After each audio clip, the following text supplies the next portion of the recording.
आप सभी के हृदय में विराजमान परमात्मा को मेरी राम राम। भरत जी ने अब सारी बात प्रभु श्री राम पर छोड़ दी है। राम जी ने तो कह दिया, भरत जी के प्रेम के वशीभूत होकर, कि भरत तुम जो कहोगे मैं करूंगा, मांगो क्या मांगते हो। अपने ऊपर इतना बड़ा भार देखकर, जिम्मेदारी का भार, भरत जी कहने लगे कि प्रभु मेरी बुद्धि इस समय दुखी होने के कारण विचलित हुई पड़ी है और मुझ में इतनी समझ नहीं कि मैं आपसे क्या मांगूं। कुछ मांग सकूं, मांगने के लिए भी तो समझ चाहिए ना। और मैं एक बात जान गया हूं कि आपकी इच्छा में ही हमारा भला है। हमने अपने मन की जो बात कहनी थी वह आपसे कह दी। अब इससे आगे का दायित्व आपका है। आप देखिए हमारे लिए क्या ठीक है, क्या हितकर है, क्या शुभ है, क्या कल्याणकारी है, और वही आप कीजिए। और आपकी प्रत्येक इच्छा को हम शिरोधार्य करेंगे। नानक चलना हुक्म रजाए, उसके हुक्म में, उसकी रज़ा में चलना। तो राम की रजाई, राम की रज़ा क्या है? भरत जी कह रहे हैं हमें वही स्वीकार होगी। तो अब बात छोड़ दी है भरत जी ने प्रभु श्री राम के ऊपर। वे जाने, उनका काम जाने। जिस उद्देश्य से भरत जी पूरी अयोध्या को यहाँ लेकर आए थे कि प्रभु राम को लौटा के ले जाना है, और इस समय उन्होंने ये कह दिया कि जो आप कहेंगे हम वह करेंगे। भरत बचन सुच सुन सुर हर्षे। भरत जी के वचन सुनकर, ये जो पवित्र वचन थे भरत जी के कि सब कुछ राम की इच्छा पर छोड़ दिया।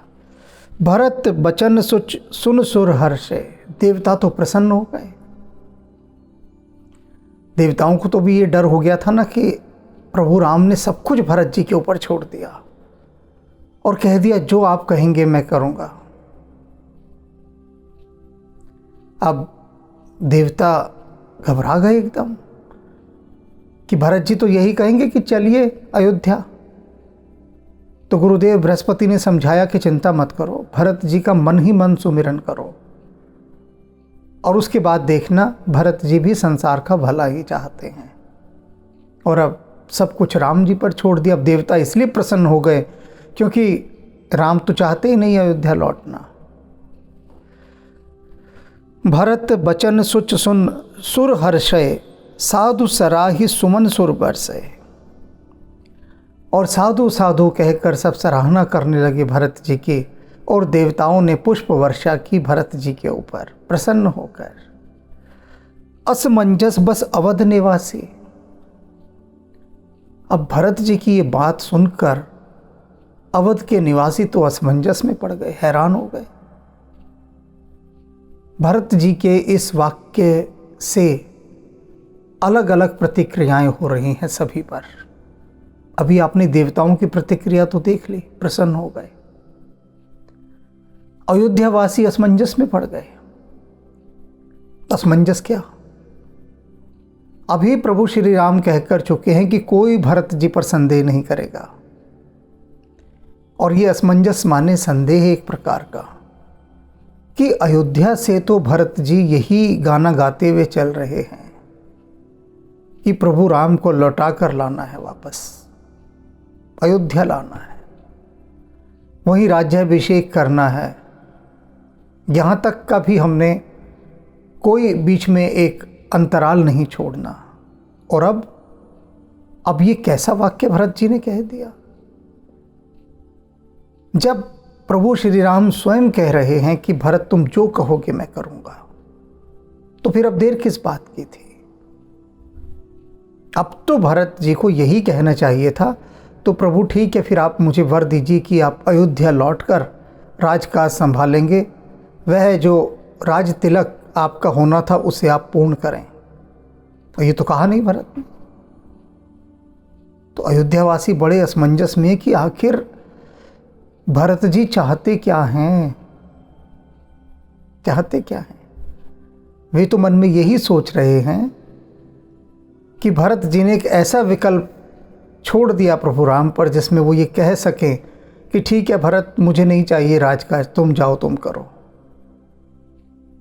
और कितने अच्छे ढंग से, कुशलता के ढंग से भरत जी उस अयोध्या के राज सिंहासन पर बैठ जाएंगे। कोई कुछ नहीं कहेगा, किसी को बिना नाराज़ किए, बिना किसी का विरोध सहे वो कहेंगे कि मैंने तो कह दिया था प्रभु श्री राम से, मैंने तो ये नहीं कहा कि मैं बैठना चाहता हूँ, मैं तो तुम सबको लेकर गया था वहाँ। और जब उन्होंने मुझसे कहा मांगो, क्या मांगते हो, तो मैंने तो यही कहा, आप सभी गवाह हैं इस बात के, साक्षी हैं। तो मैंने क्या कहा कि प्रभु जो आपको उचित लगता है आप कीजिए। तो इससे बड़ी बात और क्या होगी कि राम जी पर सारा कुछ छोड़ दिया मैंने, तो मुझे कोई दोष ना दे। और सच में सब लोग दोष भी नहीं दे सकते थे। वो कहेंगे कि हाँ बात तो सही है, और मन ही मन यही जानते हैं कि राम अयोध्या लौटना नहीं चाहते। अगर अयोध्या में ही रहना होता तो जाते ही क्यों। अब ये सारे अयोध्यावासी असमंजस में हैं कि ये क्या क्या कह दिया भरत जी ने, समझ नहीं आ रहा उनको कुछ भी। प्रमुदित मन तापस वनवासी, और जो तपस्वी थे, वनवासी थे, वे तो प्रसन्न हो गए। प्रमुदित मन, उनका मन बहुत प्रसन्न हुआ। क्यों प्रसन्न हुआ? जहां राम है वहां राक्षस नहीं। जिस जिस स्थान पर भी राम जाते हैं सारे राक्षस वहां से निकल लेते हैं कि भैया यहाँ नहीं रहना, मारे जाएंगे।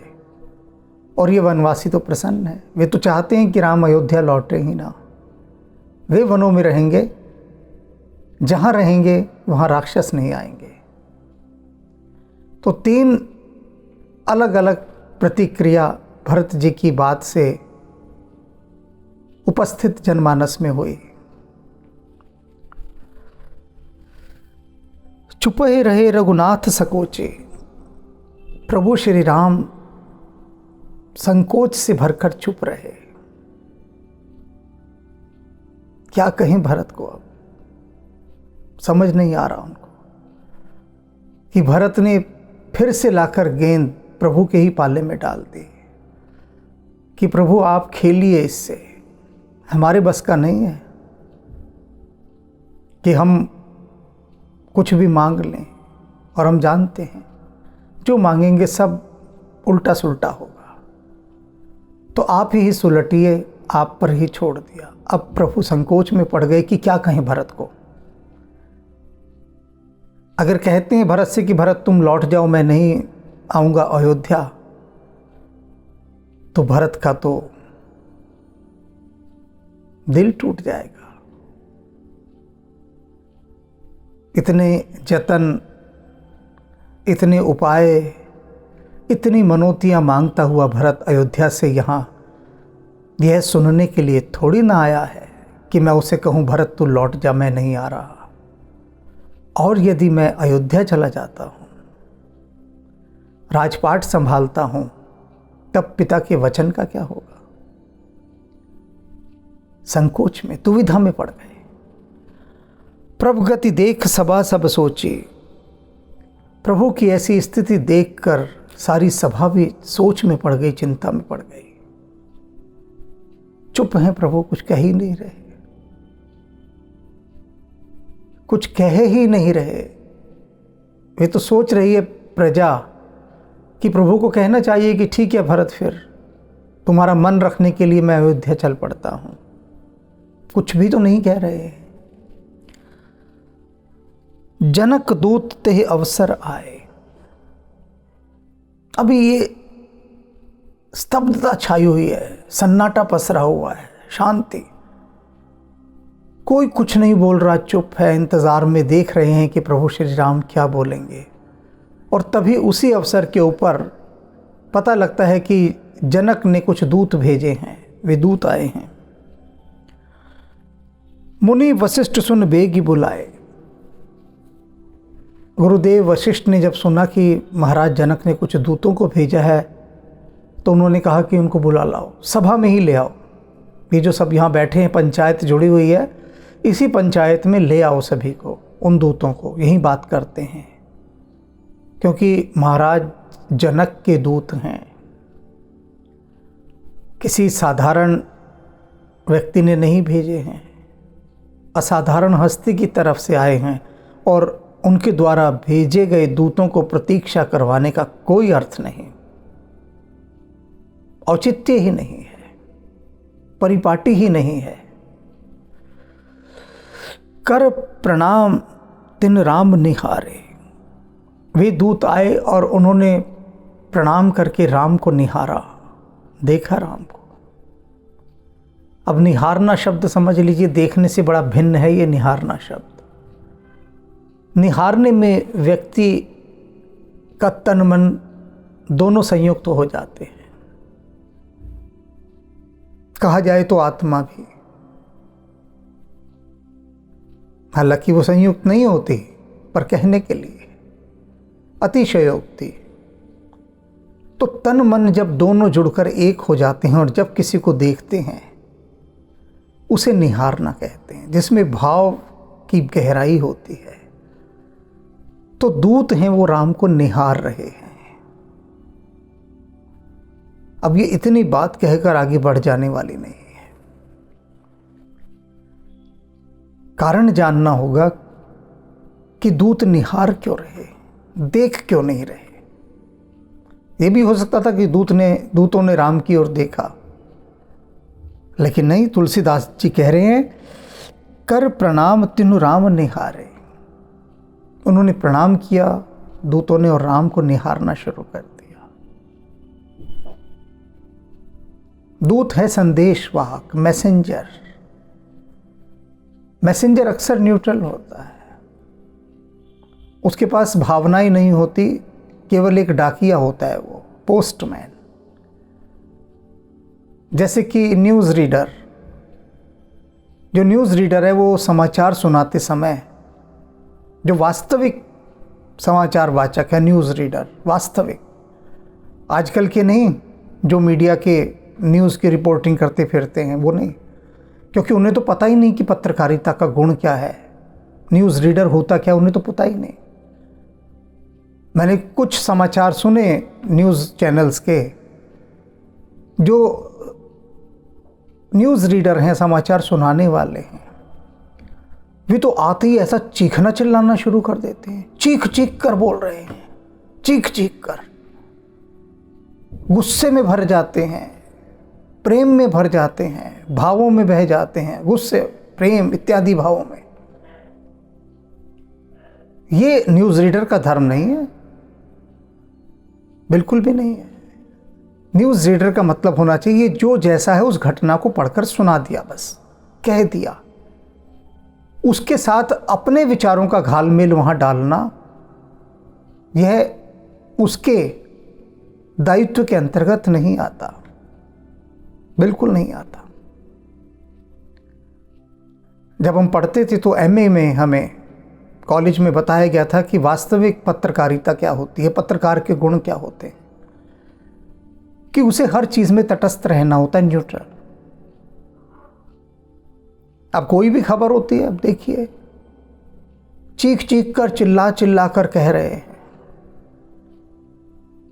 ये जालिम हैं, ये पापी हैं, ये दुष्ट हैं, इत्यादि इत्यादि। देखिए इन वैश्यों ने क्या कर दिया, और बहुत सारी चीजें।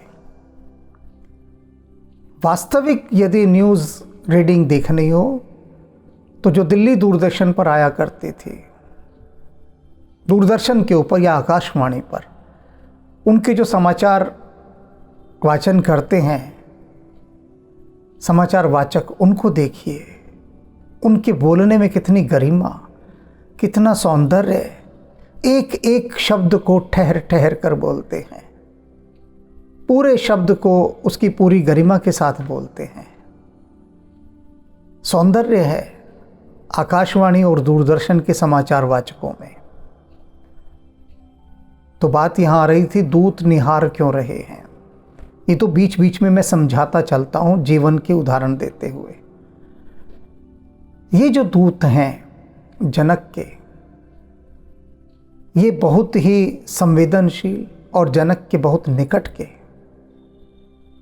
सम्राट के निकट जो उसके दूत होते हैं ना, वो कोई साधारण लोग नहीं होते, ये बात समझ लेना। दूत का मतलब ये मत समझ लीजिएगा कि किसी नौकर को भेजा जा भैया ये सुनाया जाके, ना। दूत का मतलब होता है कि राजा नहीं आया, लेकिन राजा के प्रतिनिधि जो आए हैं वो राजा ही है, राजा ही है वो। राजा ने अपनी छायाएं भेज दी जिनको दूत कहा गया है, राजा वो। तो दूत का इतना सम्मान होता है, बहुत सम्मान। और जनक के दूत, तो जनक के हृदय में बसने वाले उनके अंतरंग। दूत की महिमा क्या होती है, एक ही उदाहरण से समझाऊंगा मैं, बस दूसरा नहीं दूंगा अभी, एक ही। युधिष्ठिर ने भगवान कृष्ण को शांति दूत बनाकर भेजा था। भगवान कृष्ण दूत बनकर गए थे। अब समझ लीजिए कि दूत की योग्यता क्या होती है, काबिलियत क्या होती है, उसका रुतबा क्या होता है, स्टेटस क्या होता है, और दूत खुद क्या होता है, कि किसे दूत बनाया जाता है। जो सर्वश्रेष्ठ होता है उसका चुनाव दूत के लिए होता है। अब भगवान कृष्ण का हुआ, देख लीजिए, अब समझ गए ना दूत क्या होता है। तो ये दूत निहारने लगे, क्योंकि जब प्रभु श्री राम मिथिला गए थे, पूरी मिथिला मंत्रमुग्ध हो गई थी, पूरी मिथिला अपना हृदय प्रभु श्री राम को दे बैठी थी। तो अब वो निहार रहे हैं। वेश देख भय निपट दुखारे, और भगवान श्री राम का ये वेश देखकर दुख से भर गए। दूत का कोई अर्थ नहीं होता है दुखी होने का, लेकिन ये जो दूत हैं, ये दूत ऐसा है कि जैसे स्वयं सम्राट जनक आ गए हों, दुखी हो गए भगवान का रूप देखकर। दूतन मुनिबर बूझी बाता, देख रहे थे कि प्रभु वल्कल वस्त्रों में है, जटाएं बांधी हुई है। ये रूप तो कभी देखा ही नहीं उन्होंने तो राजकुमार वाला रूप देखा है प्रभु का। तो दूत दुखी हो गए कि ये हालत हो गई, ऐसे दिन देखने पड़ रहे हैं प्रभु को। दूतन मुनिबर बूझी बाता, मुनिश्रेष्ठ वशिष्ठ जी ने दूतों से उनसे बात पूछी, उनके गाने का कारण पूछा। कहूँ विदेह भूप कुशलाता, और फिर पूछा कि अच्छा बताओ विदेह का कुशल कैसा है, अर्थात महाराज जनक कैसे हैं, सब ठीक ठाक तो है ना। हालचाल पूछा सभी का। सुन चकुचाई नाई महिमा था, वशिष्ठ जी की बात सुनकर दूत सकुचा गए, क्या जवाब दें क्या न दें। उन्होंने अपना माथा भूमि पर टिकाकर प्रणाम किया। बोले चरबर जोरे हाथा, और फिर वे अपने हाथ जोड़कर बोले दूत, बूझब राउर सादर साईं, कुशल हेत सो भय हूँ गुसाई। कहते हैं कि हे स्वामी, वशिष्ठ जी से दूत कह रहे हैं कि आपने हमारा हालचाल पूछ लिया, बस पूछने से ही सब कुशल हो गया, इतना ही काफ़ी, आपने हाल पूछ लिया। अब कुशल हम हैं या नहीं हैं, लेकिन आपने पूछा कैसे हो, तो समझ लो हमारा मंगल हो गया, बात बन गई। सरकार ने आकर मेरा हाल तो पूछा, गम का फसाना बन गया अच्छा। अच्छे हो गए हम, गुरुदेव आपने पूछ लिया, इतना ही काफ़ी है। नाही त कौशल नाथ के साथ कुशल गई नाथ। नहीं तो कुशल उशल यहाँ कुछ नहीं है। दूत कह रहे हैं कि हे स्वामी, कौशलनाथ यानी दशरथ के देहांत के बाद से ही सारी कुशलता चली गई है, कोई कुशल उशल नहीं है यहाँ पर।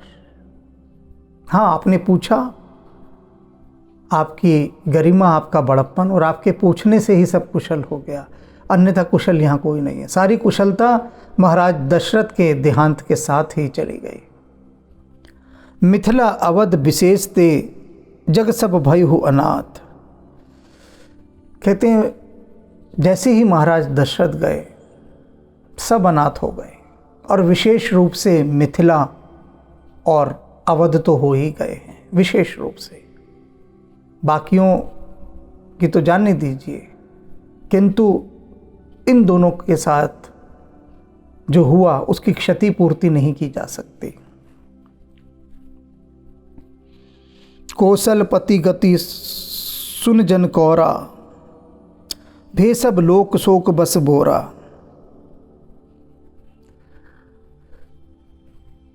बता रहे हैं दूत कि जैसे ही जनकपुर में ये समाचार आया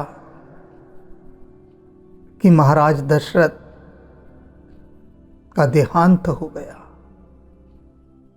तो दूत कहते हैं पूरे जनकपुर में शोक की लहर छा गई। कौशल पतिगत सुन जन कौरा, भे सब शोक बस बोरा। सब बौरा गए शोक में, सुध बुध खो बैठे। पूरी मिथिला, सारा जनकपुर ऐसा हो गया कि जैसे पगला गया महाराज दशरथ के देहांत का समाचार सुनकर। आप देख रहे हैं कि दो राष्ट्रों की और वहाँ की प्रजा की आपसी तारतम्यता, तादात्म्यता, एक रूपता, एक ही परिवार जैसे हो गया हो सारा, और हो ही गया था, लेकिन हृदय के तल पर भी हो गया। जो राम और सीता का विवाह था, ये कोई राजनीतिक विवाह नहीं था, ये पूरी तरह से आध्यात्मिक और हार्दिक विवाह था।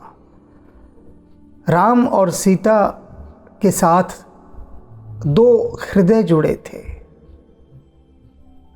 मिथिला का और अवध का। इन दोनों राष्ट्रों के हृदय आपस में जुड़ गए थे। यह ऐसा विवाह था।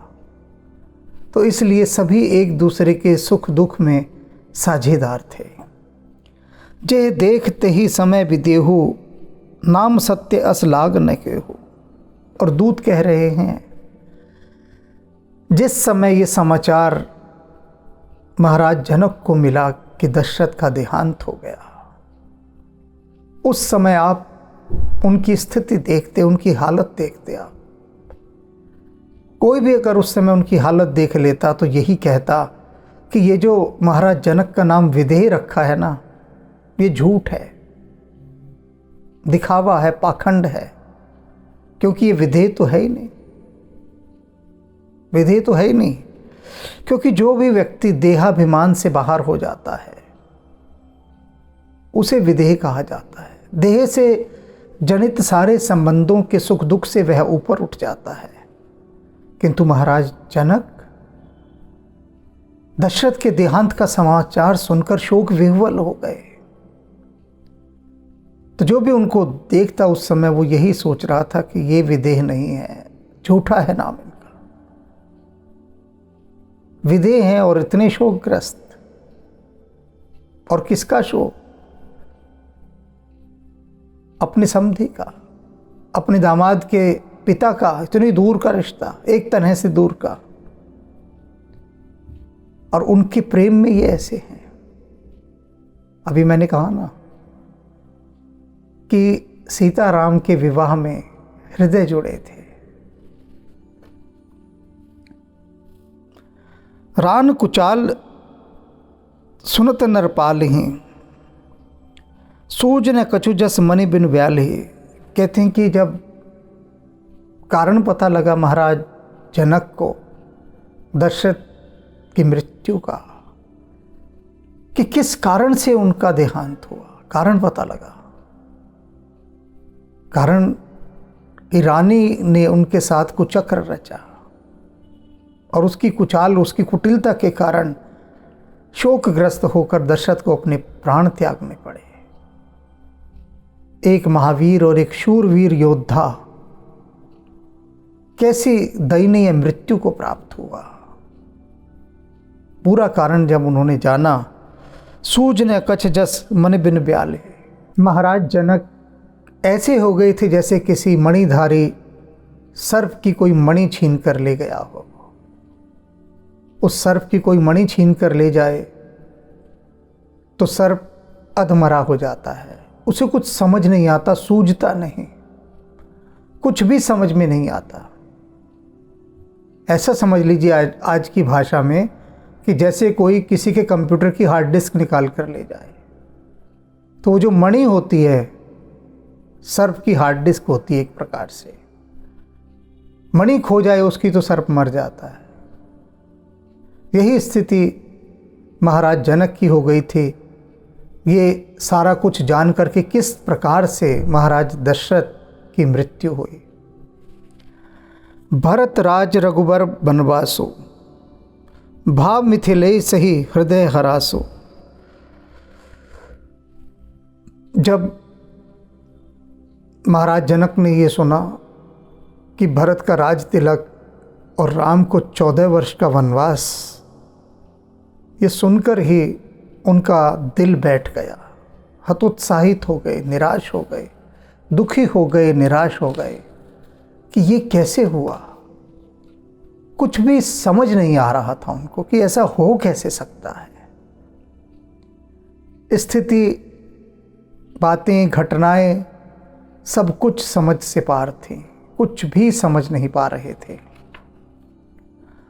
नृप बूझे बुध सचिव समाजो।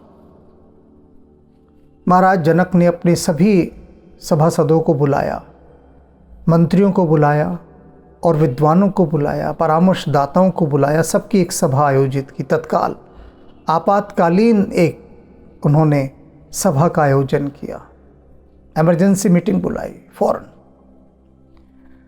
कहूँ विचार उचित का आजो, और उन सब से कहा कि ये घटना घट गई है, हमें क्या करना चाहिए ये बताइए, क्योंकि मेरी बुद्धि काम नहीं कर रही, मैं कुछ सोच नहीं पा रहा हूँ, तो आप सब बताइए हमें आज क्या करना चाहिए। सारी बात बता दी पूरी सभा को। समझ अवध असमंजस दो, चलिए कि रहिए न कह कछ को। पूरी सभा ने सारी बात सुनी और ये जाना कि अयोध्या का असमंजस और मिथिला का, दोनों की स्थितियां अच्छे से उन्होंने उसका विश्लेषण किया, दोनों का, अयोध्या में क्या हो रहा है और जनक महाराज की ओर से क्या किया जाना चाहिए। लेकिन उनकी समझ में कुछ भी नहीं आया, कुछ भी समझ नहीं आया। और चलिए कि रहिए न कह कुछ को, सभा ने कहा चला जाए या रहा जाए, कुछ नहीं कहा, कुछ नहीं कहा। सभा ने चुप रही, असमंजस में रही। ना ये कहा कि महाराज अयोध्या चलते हैं, वहाँ चलकर देखते हैं, ना ये कहा कि कोई आवश्यकता नहीं जाने की, यहीं रहते हैं, देखते हैं क्या होता है घटनाओं को। कुछ भी नहीं कहा, ना चलने का ना ठहरने का। सभा कुछ भी नहीं बोली, चुप रहे। क्या बोले, क्या बोले। राम तो जा चुके हैं वनवास, भरत जी अयोध्या में हैं, अराजकता की स्थिति फैल चुकी है। अब ऐसे में क्या भूमिका होनी चाहिए महाराजा जनक की ओर से, मिथिला की ओर से। यहाँ का भी तो कोई रोल बचा है ना, भूमिका, वो कैसे निभाई जाए। पुत्री है उनकी सीता, उसको भी वन जाना पड़ा। और सम्राट जनक ये सोच रहे हैं कि कहीं ऐसा तो नहीं कि राम को असहाय जानकर उन्होंने बाहर कर दिया हो अयोध्या से। अनेक अनेक विचार, प्रकट रूप से कहीं नहीं कहा, लेकिन ये कहना कि अब हमें करना क्या चाहिए, ये सहज स्वाभाविक प्रश्न है। प्रत्येक पुत्री का पिता यही सोचेगा अगर उसकी पुत्री के साथ ऐसी घटना घटती है कि उसको सब उसके ससुर से, उसके पति के साथ बाहर निकाल दिया जाए घर से, या किन्हीं कारणों से विवश होना पड़े घर छोड़ने के लिए, तो हर कन्या का पिता जानना चाहेगा कारण और सहायता करना चाहेगा, स्वाभाविक था। पर महाराज जनक को कोई उत्तर नहीं मिला अपनी सभा से। नृप ही धीर धर हृदय विचारे, जब नहीं मिला उत्तर तो महाराज जनक ने हृदय में धैर्य धारण किया, पुरसुकून हुए, सब्र में आए और फिर विचारना शुरू किया शांत मन से। और फिर विचार करने के बाद एक निर्णय लिया। पठाए अवध चतुरचर चारे, 4 गुप्तचर बुलाए अपने बहुत विशेष जासूस, और उनको कहा तुम अयोध्या जाओ। समझाया बहुत अच्छे से। बूझे ही भरत सतभाव कुभाव, और वहां जाकर ये जानो कि भरत के मन में क्या है, अच्छा भाव है या बुरा भाव है। टोह लो भरत की जाकर, टटोलो उसका मन, खंगालो। सबसे पहले तुम जाओ अयोध्या, आए हो बेगी न होई लखाओ।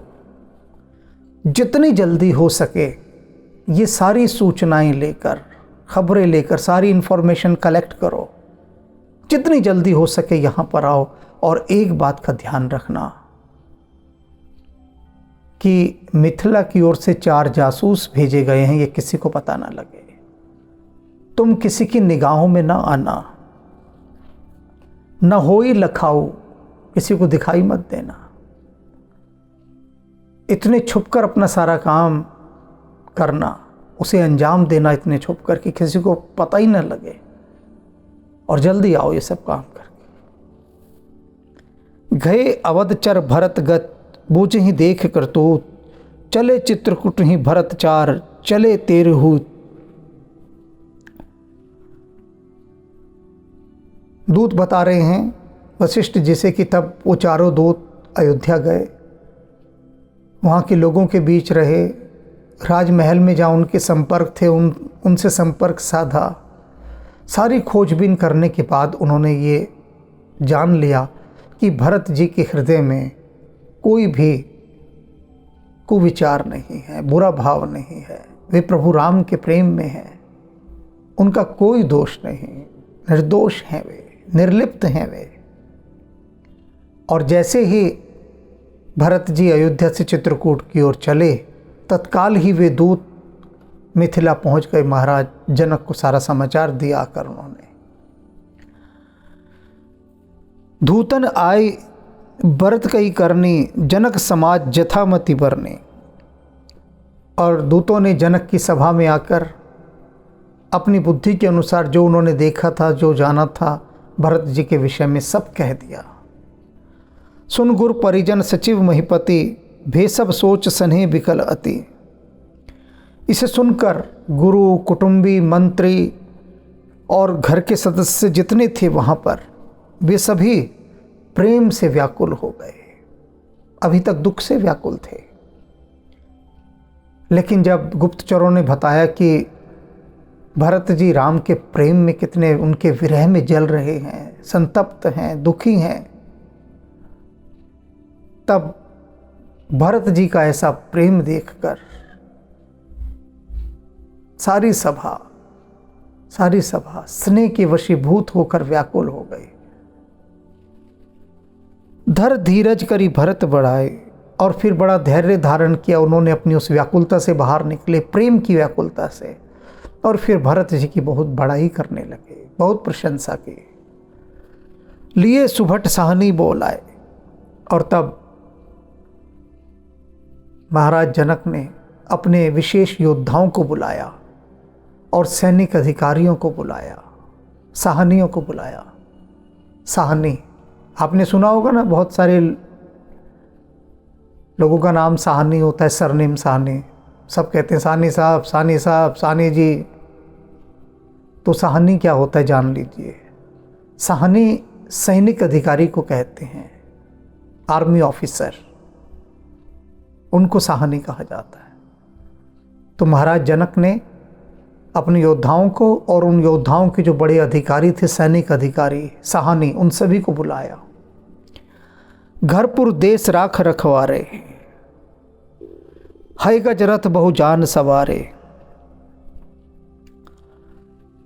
उन्होंने बहुत सारी सवारियां उनसे सजवाई, सैनिक तैयारियां करवाई कि हम चलेंगे, तो हाथी, घोड़े, रथ इत्यादि सब सजाओ, सुसज्जित करो यात्रा के लिए। दुघरी साध चले तत्काला, और दुघड़िया मुहूर्त देख कर वे तत्काल यात्रा के लिए चल दिए। किए विश्राम ने मग मही पाला, रास्ते में कहीं पर भी महाराज जनक ने विश्राम नहीं किया, निरंतर यात्रा करते रहे। उनका जो सार्थ था, काफिला था, कारवान था, चलता रहा। भोर ही आज नहाई प्रयागा, आज ही सुबह उन्होंने प्रयागराज में स्नान किया है। चले जमन उतरन सब लागा, और अब यमुना नदी पार करके वे उतरने लगे हुए हैं। खबर लेन हम पठई ना था, उन्होंने हमें आगे भेज दिया है पहले खबर देने के लिए दूतों को कि जाओ और वहाँ पर प्रभु राम को और वशिष्ठ जी जो भी हैं सब गए हुए हैं, भरत जी, सबको हमारे आने की सूचना दो कि हम आ गए हैं।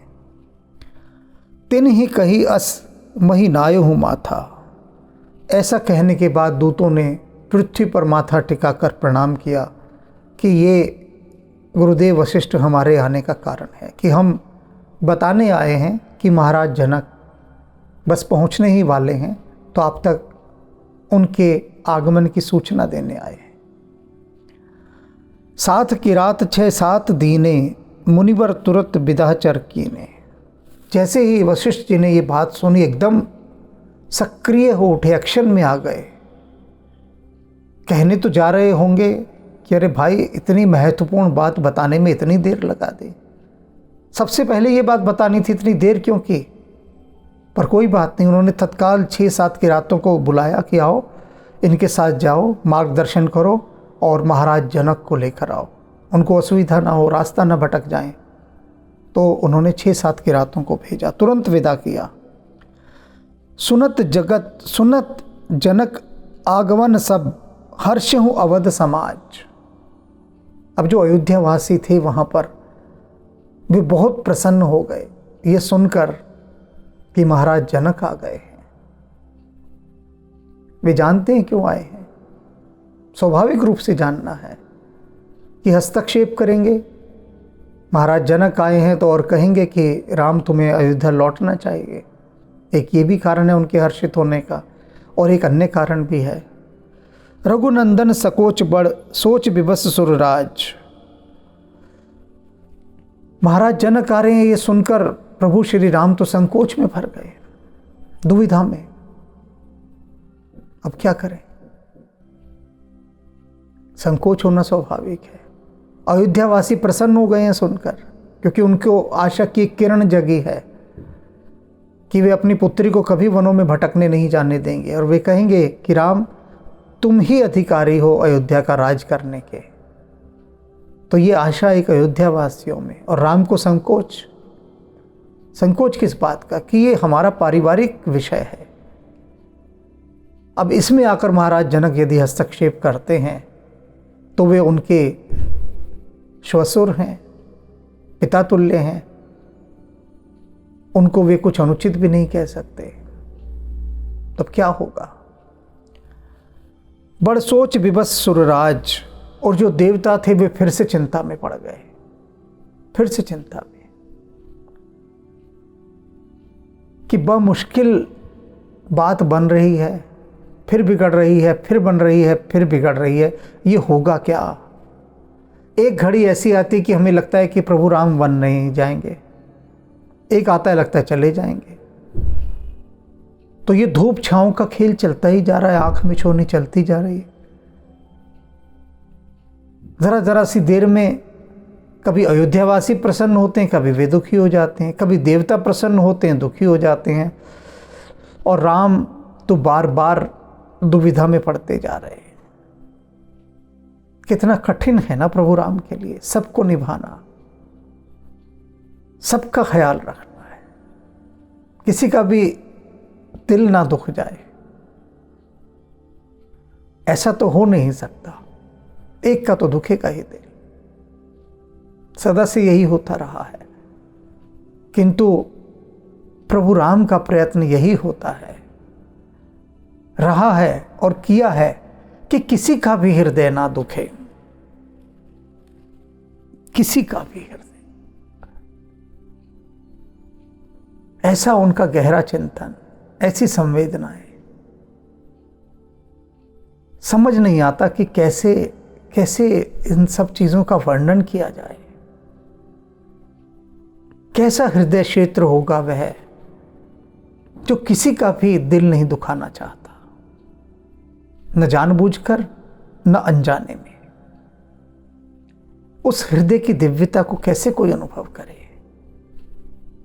कोमल से कोमल है प्रभु श्री राम और कठोर से कठोर हैं। सत्य पालन में कठोर हैं, बहुत कठोर हैं। साधु संतों की रक्षा करने में दुष्टों के प्रति बहुत कठोर हैं। वहां पर बिल्कुल भी क्षमा नहीं करते प्रभु। ताड़का का वध कैसे किया था याद है ना? स्त्री थी, संकोच में पड़ गए एक बार अपनी उस आर्य संस्कृति के कारण, लेकिन विश्वामित्र ने कहा कि राम, अब ये कहाँ की स्त्री बची है? राक्षस ना स्त्री होता है ना पुरुष, वह सिर्फ राक्षस है।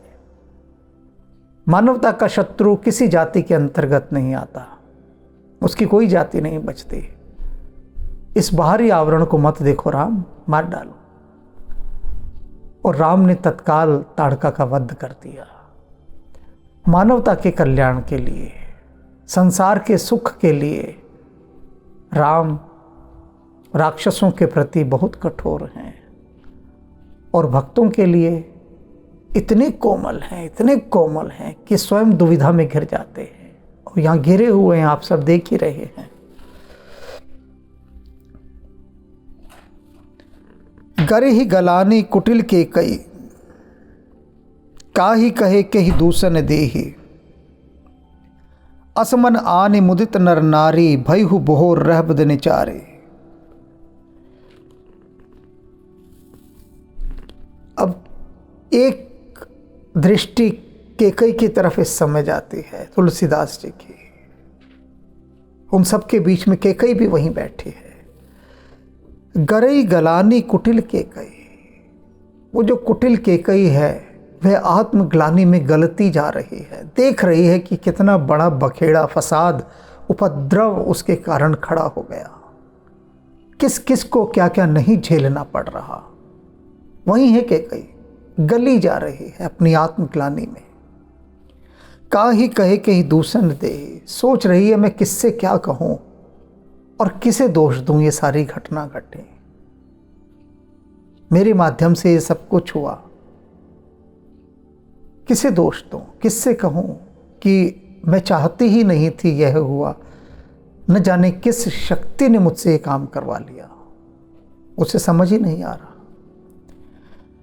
असमन आनि मुदित नर नारी, और अयोध्या के जितने नर नारी हैं वहाँ पर वो तो बहुत प्रसन्न हो रहे हैं महाराज जनक का आना सुनकर। क्यों? उसका दूसरा कारण यहाँ बताया गया है।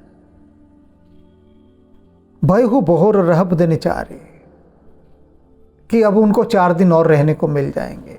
महाराज जनक आए, आसानी से तो जाएंगे नहीं, रहेंगे। अब जब रहेंगे तो भरत जी भी वहीं रहेंगे, वशिष्ठ जी भी रहेंगे, सभा लगेगी, बातचीत होगी, विचार विमर्श होगा। अब अकेले तो प्रजा को छोड़ नहीं देंगे भरत जी की जाओ तुम अयोध्या लौटो हम आते हैं, ऐसा तो होगा ही नहीं। तो हमें 4 दिन और रहने को मिलेंगे, प्रभु के दर्शन करने का सुख हम पाएंगे, ये सोचकर नर नारी आनंदित थे। वरना उनको अवधि तो 2 दिन की मिली थी, जो ग्रेस मिली थी प्रभु श्री राम से, इच्छा 2 दिन और रह लो तुम, फिर लौट जाना सभी। अब वो 2 दिन की बढ़कर और 4 दिन हो गई। तो अयोध्यावासी सभी प्रसन्न हैं। आप सबकी बात मैं नहीं जानता कि आप इस बात से प्रसन्न हैं या उदास हो गए हैं। उदास इसलिए कि जो इस समय परिवेश बन गया है वो आपकी उदासी का कारण है, किंतु मायूस मत होइए, उदास मत होइए। अयोध्यावासी प्रसन्न है ना, प्रसन्न रहिए। अभी जो 2-4 दिन वहाँ घटने वाले हैं चित्रकूट पर, प्रभु राम का दर्शन करते हुए, उनकी वाणी सुनते हुए, सभी की बातचीत सुनते हुए, तटस्थ भाव से हम इस सारे प्रसंग को साक्षी भाव से देखें।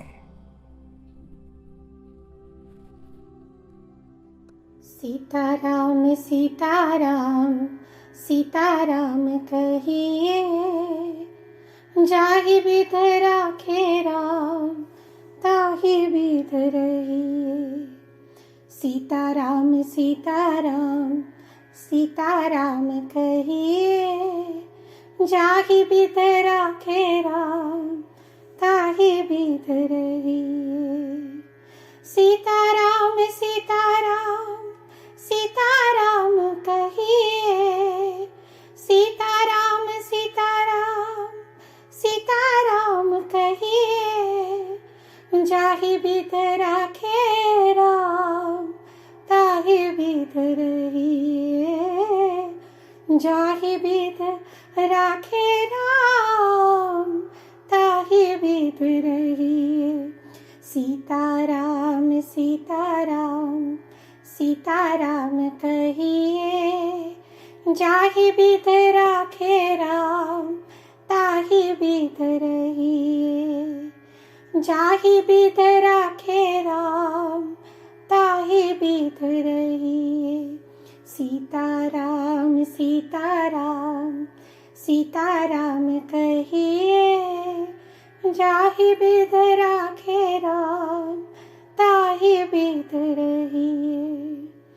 सीताराम सीताराम सीताराम कहिए, सीताराम सीताराम सीताराम कहिए, जाहि विध राखे राम ताहि विध रहिए।